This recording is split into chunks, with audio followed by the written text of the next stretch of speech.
కార్తీక మాసం series day 9.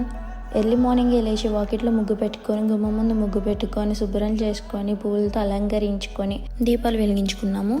మనం ముందుగా పూజించే విఘ్నేశ్వరుడికి పూజ చేసుకొని, తులసమ్మకి నీళ్లు పోసుకొని, చక్కగా అగరత్తులతో ధూపం వేసి నీటిలో ఒత్తిన వదులుతాం. ఆ తర్వాత వదిలిన తర్వాత హారతి ఇచ్చేసి ఆ స్తోత్రాలు ప్రారంభిస్తాం. మేమైతే శివ స్తోత్రం, విష్ణు స్తోత్రం, తులస స్తోత్రం, విఘ్నేశ్వరుడు స్తోత్రం చదువుకున్నాము.